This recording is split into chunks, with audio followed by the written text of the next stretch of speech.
बिस्मिल्लाहिर्रहमानिर्रहीम। अस्सलाम वालेकुम। Welcome to my channel. कैसे हैं आप सब? उम्मीद करती हूँ आप सब खैरियत से होंगे। मौजूद सामीन, क्या आपने कभी सोचा है कि दुनिया में सबसे पहला एयरबैग कब और क्यों बनाया गया था? या फिर ये कि गाड़ी में लगे हुए एयरबैग्स जो रोजाना हजारों लोगों की जान बचाते हैं, वो एक्सीडेंट के वक्त इतना जल्दी कैसे फूल जाते हैं?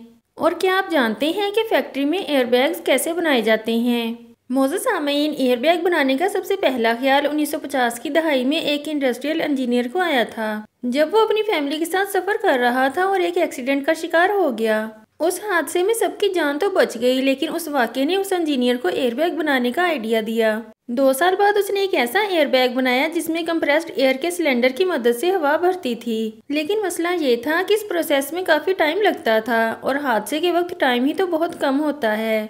अगले कई सालों तक इस मसले का कोई सलूशन ना निकल सका, लेकिन 1967 में एक अमेरिकन इंजीनियर को आइडिया आया। उसने एयरबैग को एक केमिकल एक्सप्लोजिव से पैदा होने वाली गैस से भरने का फैसला किया। एयरबैग के अंदर मौजूद केमिकल सोडियम एजाइड होता है, जिसको गाड़ी में लगा क्रैश सेंसर एक्सीडेंट के वक्त एक इलेक्ट्रिकल सिग्नल देता है।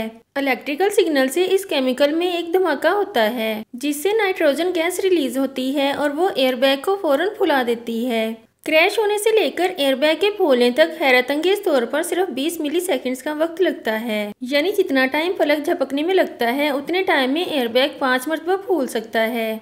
एयरबैग का मटेरियल भी काफी खास होता है, जिसको 1 पीस में बनाया जाता है। दूसरे फैब्रिक्स के मुकाबले में ये मटेरियल काफी मोटा रखा जाता है। एक वक्त में 1000 नायलॉन के धागों से ये मटेरियल बनाया जाता है। अगर इस प्रोसेस में एक भी धागा टूट जाए तो सेंसर फौरन मशीन को बंद कर देता है। बेशक ये मशीन बहुत फास्ट चलती है, लेकिन फिर भी ये 1 घंटे में सिर्फ 8 मीटर फैब्रिक ही बनाती है।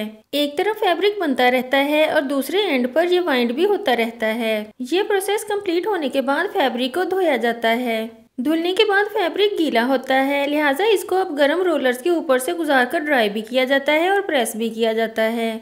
चूंकि एयरबैग के अंदर गैसेस का प्रेशर बनता है, इसी वजह से इसे एयरटाइट करने के लिए इस पर सिलिकॉन की कोटिंग की जाती है। कंप्यूटराइज्ड रोलर्स फैब्रिक पर अच्छी तरह सिलिकॉन को फैला देते हैं। इसके बाद फैब्रिक को बड़े बड़े ओवन्स में से गुजारा जाता है ताकि सिलिकॉन अच्छी तरह ड्राई हो जाए। इसके बाद कंप्यूटर ऑपरेटेड मशीन की मदद से डिफरेंट शेप्स और साइजेस के एयरबैग्स की कटिंग की जाती है। फाइनल इंस्पेक्शन के बाद एयरबैग्स की स्टिचिंग की जाती है। जब एयरबैग्स मुकम्मल तैयार हो जाते हैं तो इनको टेस्टिंग के अमल से भी गुजारा जाता है। टेस्टिंग का अमल कंप्लीट होने के बाद इन्हें पैक करके मार्केट में भेज दिया जाता है। आज की वीडियो में इतना ही। नेक्स्ट वीडियो तक के लिए अल्लाह हाफिज।